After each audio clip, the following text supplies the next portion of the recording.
I believe the children are the future. Teach them Fallout well and let them lead the way. Welcome back, everyone, and especially the kiddies this time around, because we have some titles sure to make them spaz.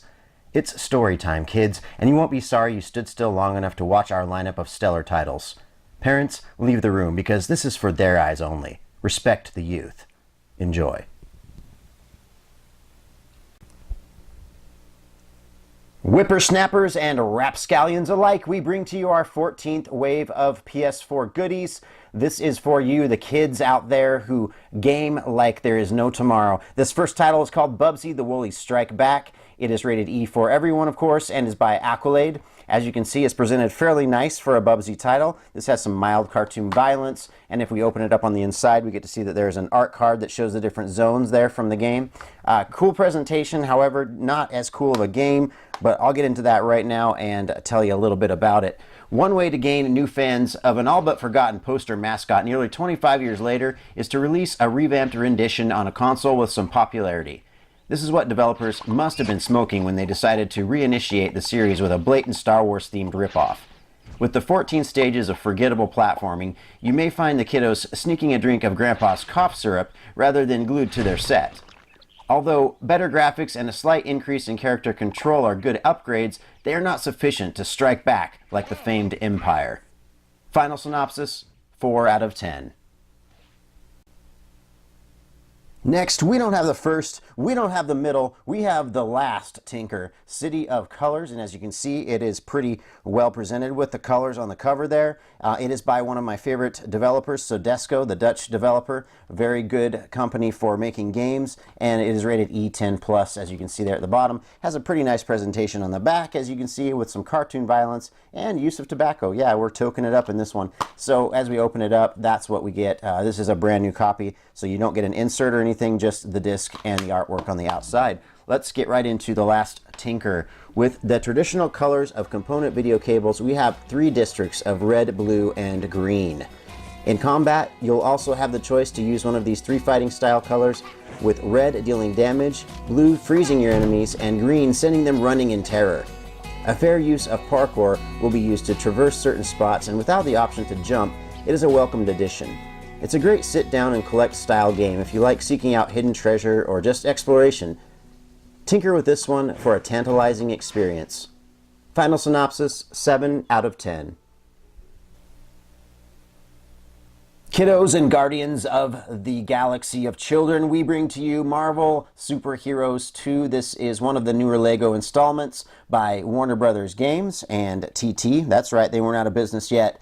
And it is rated E10+, and this is for cartoon violence on the back, as you can see there. But you can also see that there's a very nice presentation for Marvel fans. You will appreciate the artwork in this one. On the inside, you're getting your disc and then a color insert with a black and white inside that shows you controller setup, basically. Nothing too fancy there. But I really wanted to like this, and I couldn't get into it like I hoped I would. So let's go ahead and just talk about it. In the vein of Infinity War, Marvel Super Heroes 2 throws everyone at you but the kitchen sink. Eventually. Lots of characters to choose from, but where you gain extra playable diversity, you lack in level enjoyability. Not to say a certain younger crowd won't find delight in repetition, it just wasn't my cup of mojo. This is one of the few times with a LEGO game I found the intro to be a bit slow. The same tedious chores as before plague the title, and not much originality if you want a unique play. Later into the game there are more options, but this one takes patience, even if you are a Marvel fan. I could have done without a sequel here, but if you just want some fanfare, turn the switch to on and watch your day distort. Final synopsis, 6 out of 10. And now we bring to you our featured game for our children's reviews today. We have the improved Mega Man 11. It is finally here. This is by Capcom, rated E10+, and I'm going to tell you a little bit about it. It was really done well. I really liked this game. It has a fantastic presentation on the front and back, as you can see, and even looks great on the side. Looks good on the shelf, guys. If we open this up, we can see that you have the disc with Mega Man on it right there, and then it comes with a Legacy Collection flyer here that shows you the games that have already been released. This is the first one, the second one, of course, and then the X and X2 Legacy Collections as well. My favorite is the first one. It just has all the classics that I grew up with, and I love it. It was fantastic. But this was also a very, very well done game. Let's get right into it. Although not extremely redefined, this one does offer the double gear system, which is actually needed through some parts due to its difficulty, and give you the choice to either speed up or unleash a powerful attack with the click of a button. When your health gets low, you have the privilege of using both. So it's a nice touch in the story and in gameplay. If all you aspiring gamers out there do decide to take on the Blue Bomber, do note to bring along some patience with your skills. It is not forgiving until you put yourself in that old mindset of this genre. When you do this, your experience will change for the better. It's a smooth feeling run through with all the indemnities of the original, and a top recommendation if you love the platforming difficulty that started it all. Final synopsis, 8 out of 10. And next we have the game that allows me to speak of shrinkage in a positive light. This is Micro Machines World Series by Codemasters and rated E10+. I do like the Codemasters developers. They have really good games out there that just kind of fly under the radar, but definitely deserve a play like this one. It has a great presentation on the back. As you can see, I love the graphics there. It does look very nice, and is rated E for some cartoon violence. If we open it up, that's what you get, just a disc, no insert. But let's get right into this one, guys. It's top-down, tipsy Kirby Racing for the cast of Honey, I Shrunk the Kids. Love the individual stage layouts, abhor the lack of diversity. But even with a few hiccups, I think this one has enough charm to entertain your Rugrats or a group of players wanting a party game with some nostalgia. If you feel the bug for racing alongside one, spin this one in your PS4, but beware of the speed bumps. Final synopsis, 6.5 out of 10. It's no surprise that my favorite game of this review came from my boys, that's right, Sedesco and a D-Pad Studio, and they put together a fantastic new game here. I really liked this one. It was very enjoyable and replayable as well. It is rated E10+. Owlboy looks great on the artwork, on the front and on the back. So right away I was hooked with the art style it went with. It's rated E for alcohol reference and fantasy violence with some mild blood. On the inside, pretty plain, but on the disc itself, pretty amazing and spectacular. Let's get right into Owlboy. Now we are to the meat of our kids' reviews. I wonder who's still watching? You are the Owl protagonist and share the name of human antagonist in the original Superman movies of Otis. Only difference is you get to fly in this one.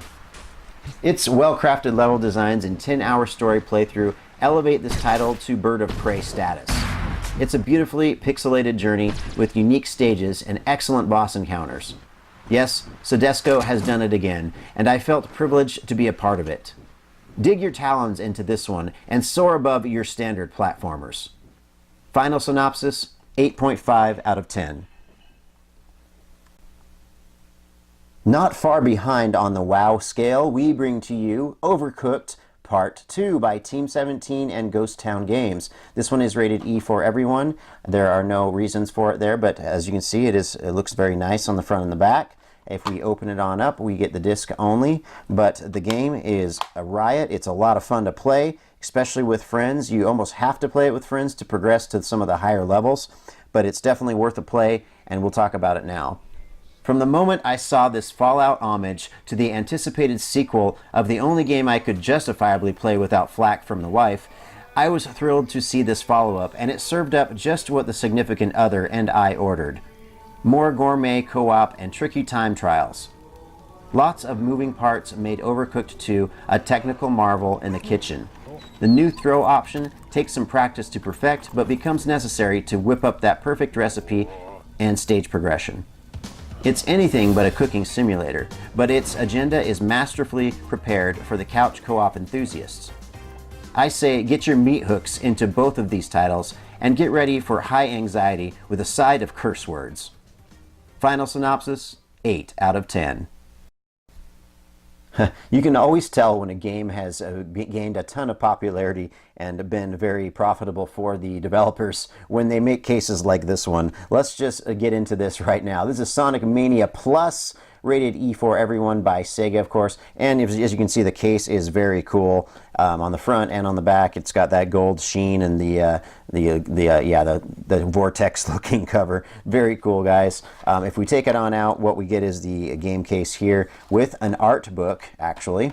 This is really cool that they put the effort into giving you the art of Sonic. I thought that was really awesome. Very happy that they included this in this collection here. So I can't complain. As you can see, it looks very cool. And there's the new characters right there in the game. So really awesome that they had that book. And the case is really good too. As you can see, it has good presentation. It has some mild cartoon violence in it. But as we open it up, it has a really cool looking disc with a couple inserts here.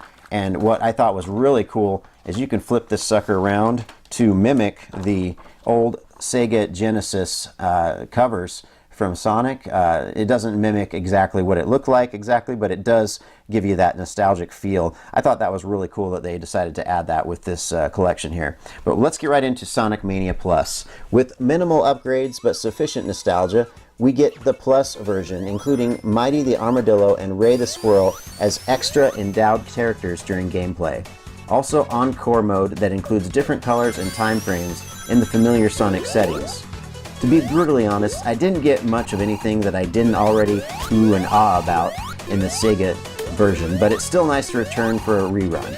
If you've never played a Sonic game and your ship has left Earth, I do recommend playing it, if not only for the satisfaction of ring collecting, but a supersonic transversal of side-scrolling fun. Final synopsis, 6.5 out of 10.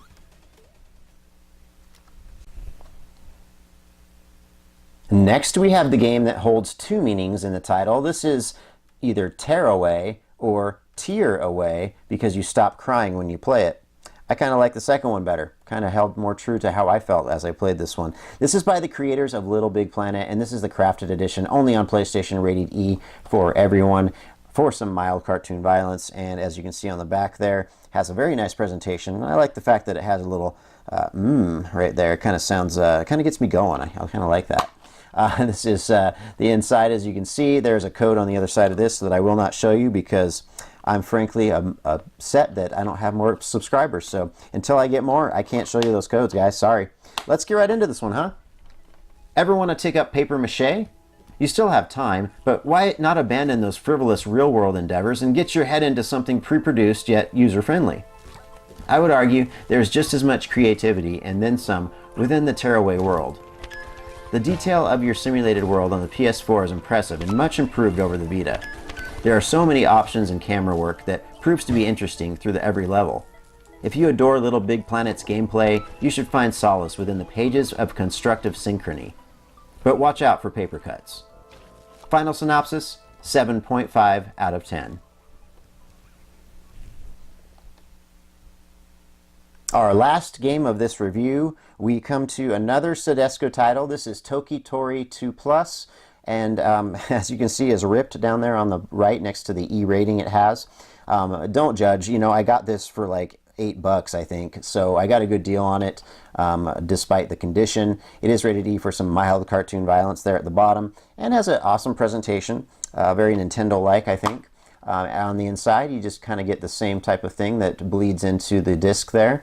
But let's get right into our last game of the evening. Now we come to a title that should be a children's breakfast cereal based on how many platforms it has crossed. I could only describe this as an open-world puzzle platformer with a lot of stomping and whistling. It's not your average game, however, that caters to the younglings only. Surprisingly enough, I think Toki Tori challenges the most fickle puzzle solvers and puts you in a Nintendo-like state of mind.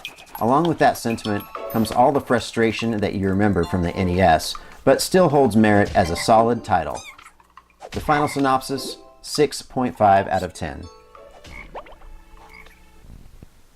While life's journey won't always take you down the perfect path, you will grow and learn from every obstacle. You are carving your personality, your strengths, and your purpose in life with every choice made, and making friends or enemies as you do. The future holds splendors, but also holds blunders, so recognize when a certain path may prove treacherous, and either come prepared or avoid it completely. This is G1 Toys, showing our appreciation for the new generation.